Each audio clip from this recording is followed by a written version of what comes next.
All right. Okay, we're on the air. All right, I don't know. Some of you got the text, some of you didn't. Just said thoughtful. Thoughtful at 10:30 a.m. Well, a little bit late. We've been talking about mysticism. We've been talking about the mystical path, and we'll continue in that vein for some time. We've got there. I don't know. I guess we've always been talking about that. Today, I had particular focus on the idea of how our thoughts lead us to experiences. And this was the meditation. For me, it led me away from thoughts of not enough to thoughts of this continual supply of everything that I have need of coming easily to me. Not easily in the sense that I don't have to do anything, but easily in the sense that I don't have to fight to make it happen. I don't have to grasp and clutch, and this is contrary to the message that we generally get in a consumer society. It takes a little bit of discipline to change our minds, when really we are being taught to focus on how we get the next shiny thing. It's a distraction. It's a distraction from this path, which, as we've said, is the path of the mystic is to go within and to find whatever is necessary within and then give it to the world. So maybe in terms that are more familiar, it is about awakening of the spirit. It is about awakening from self-centeredness, and then from that mindset, giving back to life. And the giving, it doesn't have to be some grand thing, although it could very easily turn into a grand thing. Just small kindnesses, just paying attention, and realizing that there are all these opportunities happening around us all the time for us to give, and then, like the river in the meditation, receive again. And Hafiz has this great poem in the gift here. It says, "I reign," not rule, reign. "I reign because your meadows call for God. I weave light into words so that when your mind holds them, your eyes will relinquish their sadness. Turn bright, a little brighter, giving to us the way a candle does to the dark. I have wrapped my laughter like a birthday gift and left it beside your bed. I have planted the wisdom in my heart next to every signpost in the sky. A wealthy man often becomes eccentric. A divine crazed soul is transformed into infinite generosity, tying sacks of gold gratuity to the dangling feet of moons, planets, ecstatic mid-air dervishes, and singing birds. I speak because every cell in your body is reaching out for God." So this is what's really going on. What's really going on, only two things can be going on. No matter what it looks like, there's only two things going on. Either we are giving love or we are asking for it. And so every bit of time that we are spending suffering is really just a plea, a request for love. And so when we see our brothers and sisters out in the world acting in a way that we wish they wouldn't, they're just asking for love. We used to say either you're giving love or you're asking for it. But that's actually what happens, see, because many, many times we're asking for love in the most obnoxious ways, that's what we get. A knock upside the head and continue, right? But when we, as people on a spiritual path, begin to recognize that that's what's going on, and then a little bit further to recognize that just us noticing that the other person is obnoxious, we're allowing, of course, that they're asking for love. We're so magnanimous in this way. But just the fact that we noticed means that we're a little bit asking for love too. And this, because we're both participating in this exchange. So it's all about the thinking. And the lesson today in the Course in Miracles really starts this thing rolling very, very nicely. It says that my meaningless thoughts are showing me a meaningless world. What? My meaningless thoughts are showing me a meaningless world. No, I know what the world means. Past thoughts about the past. That's what's meaningless, thoughts about the past. The problem is we are taught to think through this filter of the past. This is just how it works. So our earlier lesson said that well, the one yesterday said my thoughts don't mean anything. Well, that's kind of disturbing too. What do I do with that? But the one before that said my mind is preoccupied with past thoughts. And this is the problem. This is the block that keeps us from actually being able to be present, spiritually awake, and able then to give to life and live that awakened existence, is because my mind is preoccupied with past thoughts, that I'm continually seeing things from the past. And the problem is that in the past, when it happened, I was seeing the past before that, so I didn't even see it right then. So I'm going to give you an example just that you can work with here that is just a scientific way that the body works. Now, this idea is it is what we would call a metaphysical idea, which is more than the physical world, okay, above and beyond. But it has its basis in the physical world. I just tell you how the eye works. When the eye sees something, it reports the image to the brain. It actually reports the image upside down. So the first thing that happens is the brain flips the image over right side up. The next thing it does is the brain goes to the file cabinet and tries to match up something in the file cabinet to the thing that we're seeing. This is absolutely the way it works. It very quickly goes to, and all this is happening in fractions of a second, right? But it is looking for references to match up. So, and then it says, well, that's this. This is that. The problem is sometimes it doesn't see it right. And regardless, we're definitely not seeing what's there presently because of all this stuff that's going on in the brain. It's at least delayed a fraction of a second. So physical sight never, ever can see what's here right now, just because of that delay, just because of what it's doing. And the other thing is that it misinterprets it many times. So the example, and you may have heard me say it before, but I'm out riding my bicycle, and I am a competitive cyclist, in my mind anyway, and I see a rider in front of me down the road, and I can't have that.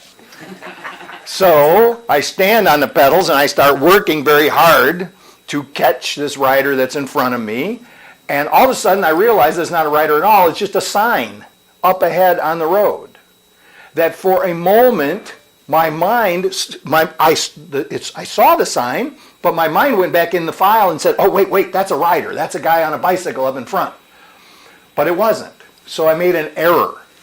So this is just physically the way it works.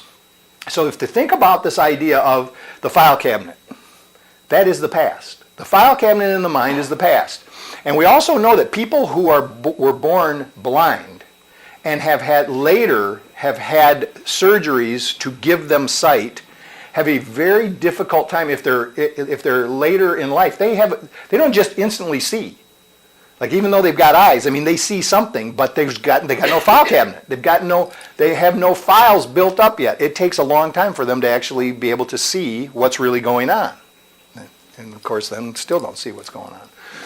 But okay, so now the file cabinet is there, so you can think about it as there's a bunch of files about images and things like that, but there's a whole bunch of files about the stuff that's happened in the past. All of the things that happened to us, good, bad, and indifferent. Whatever our opinion might have been of it. All that stuff is filed away. And when we see something unfolding in front of us, we are going to the file cabinet and we are saying, that's like this. It was like this situation that happened here. That person's acting like this person over here, and so therefore they are like that. So we're always trying, and the brain is like moving very quickly to try to make all these associations so that it can report what's going on. And the reason that it's doing this is because we think that it is a dangerous world, and so we have to have very quick analysis of what's going on so we know how we can be on our guard to make sure that we don't get hurt. Now I'm going to say something that is not, has no basis in science whatsoever, but it's a belief. And you can believe it if you want. You don't have to believe it. You can believe that I believe it, however you want to deal with it. But we designed this world to be like this for a reason. I'm talking about collectively, we designed the world, and we continue to design it. So I said, wait a minute, God made the world. I'm going to suggest that what God made is not this world that we see. Because the world that we see is based on what is in the file cabinet of our brain. And every single one of us is seeing it a little bit differently, based on what's in our individual file cabinet. So, there are some things that are true. There are some things that are true. Again, there's some things that I believe to be true. You can believe them or not. It's okay. So what I believe to be true is God is. This is the simplest way I can put it. God is. We're going to do the ad. We're going to do this in the ad.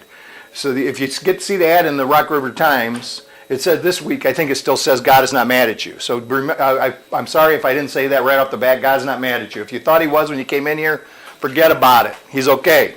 You're okay. God is loving you right now. But I want to put this very simple statement. We'll start with this. Week 1, it'll say God is underneath our little picture of our building. And then the next week, it'll say God is all. I'm telling you the truth now, okay, as I see it.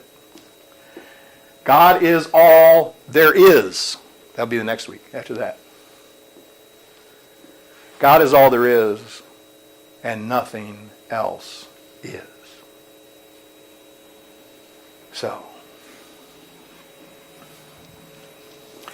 So if we look at the world and we don't see God, then what we are seeing is not real.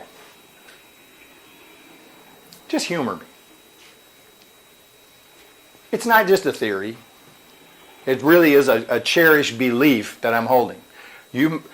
I still have conflict with the idea and the belief within myself, because the evidence shows me a different thing. The evidence shows me quite strongly that God must be mad at somebody, because look at all these terrible things that are happening. God, at minimum, God is like maybe an absentee landlord that's not taking care of the property or something.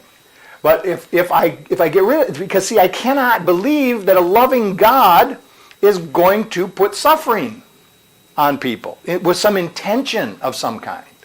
This is the problem. This is the disconnect. So we can say, well, the reason God does it, see, God gives you some suffering so that you can grow into something better. This doesn't hold water either, because what about the people that the suffering kills them? So, well, wait. But God let them die so that then they could be with him in heaven. Well, wait a minute. I thought you told me that God was everywhere present anyway. God is omnipresent, omniscient, all-knowing. So he didn't have to take my brother to heaven. He was already with my brother if he's everywhere present. These things do not make sense. A loving God would not create a world of suffering. We did. We do. Every day. Every moment, every thought that we make. And there's nothing to feel guilty about, because remember what I said, you just go open up the Rock River Times. It tells you right in there, God is not mad at you.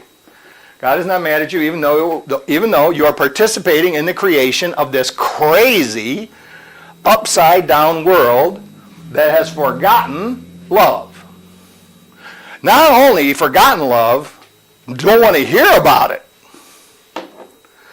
So, what do? We change our thinking. We change our thinking. One thought at a time. Because our thoughts, this is what it says, my meaningless thoughts are showing me a meaningless world. My thoughts of the past, my thoughts that are based in the past, on opinions of the past that were incorrect to begin with, are continuing to show me a world that is not real. There is a real world there. There is a real world there. And that real world is, rather than a place of suffering, that real world is a paradise. The real world is actually a very powerful symbol for the kingdom of heaven, which we can say kingdom of oneness, the kingdom of harmony. We call it the unity of all life. The real world is a garden, not a war-torn disaster area. But see, here, remember what I said is that we're all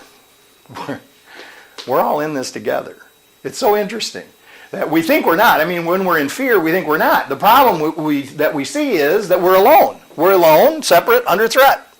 And but we're all in this together. In that, at some level, we're all doing it. We're all making it happen. We are producing this world. There's a number of ways, and what we've talked about before. You can look at it like you are the director of your own movie. In some ways. Now, you have a personal movie that's going on, but then we have the group movie that we're all participating in, right? So somewhere along the line, I need to change my thoughts. If I want to stop suffering, if I want to stop feeling like I am alone, I have to change my thoughts. And there's a number of ways to do this. You can work a 12-step program the way it's designed, and when you get to step 12, after some good work, you have this awakening of the Spirit. And it'll be in different degrees, and it'll happen over and over again as the process goes on, and you will continually wake up to the fact that you aren't alone. That there are other people here, and you might want to be nice. Or you can practice the Sufi path, which Hafiz talks about here, which all the principles that are in 12 steps are in the Sufi path. You can practice Course in Miracles. And all the principles these are all just universal principles. They're everywhere. But the point is, we need a practice of some kind. We can practice, I guess I will call it Christianity as Jesus actually taught it. What did we say last week? What he said, the law, love the Lord thy God with all thy heart, with all thy mind, with all thy soul. And the second is like unto it, love thy neighbor as thyself. On these two hang all the law and the prophet. You can work out of the Bible if you look at it with love and not with fear and the idea of punishing God. All of these, but they're paths. They're paths and they're disciplines. And if we're going to change our thinking, we're going to do it one step at a time. It'd be very nice if we could just say, okay, that's it. I'm done. I'm going on a straight and narrow right now. I'm turning over a new leaf. Well, it's a beginning. To say that is a beginning, but actually do something to change their thoughts. And so how we change our thoughts is when we get a thought that's unpleasant, when we get a thought that we don't like, when we get a thought that causes us suffering, we tell ourselves, no, I don't want to think that. It's really simple. It's really simple. I do not want to think like that. We just say I don't want to think like that. And we find out that there is this presence within us that really is our true identity that will help us think something else. So we have a substitute. We have a substitute thought. I used to carry a list around in my pocket that was substitute thoughts. And when I would get myself in a really bad state, I would take out the list and I would look at it and say, I'm going to think this instead of that. Instead of thinking, where is the rent going to come from? How am I going to pay the bills? I would think I am the beloved child of a rich father. Sounds silly, but it works. It works, and it uplifts you. What is the benefit of having thoughts of worry and fear? The benefit is only to the worry and the fear, because those thoughts of worry and fear just make more thoughts of worry and fear, and they're actually negative prayers. Our thoughts are prayers. Think about this. However you were taught to pray, even if you pray out loud, if you speak your prayers, those spoken words come from thoughts. The thoughts in my mind are my prayer. So now you would say, well, wait a minute. Not all my thoughts are prayers, because when I'm praying, I'm actually directing my thoughts to God. So that's a prayer. When I direct my thoughts to God, that's a prayer. That's what I'm praying for. What's the difference? I mean, what? You got a transmitter? Just think about this. Okay, so I'm having these. This is really like key to this whole thing. I think some of my thoughts are prayers, and that's when I consciously decide. I say, okay, boom, I'm praying. I'm going to send this to God. But if God is everywhere present and God is all knowing, then God, in one manner or another, is hearing all of these thoughts, all of the ones that you think aren't prayers. So you go, wait a minute, even that thought that I wouldn't tell to anybody, God's hearing that thought too?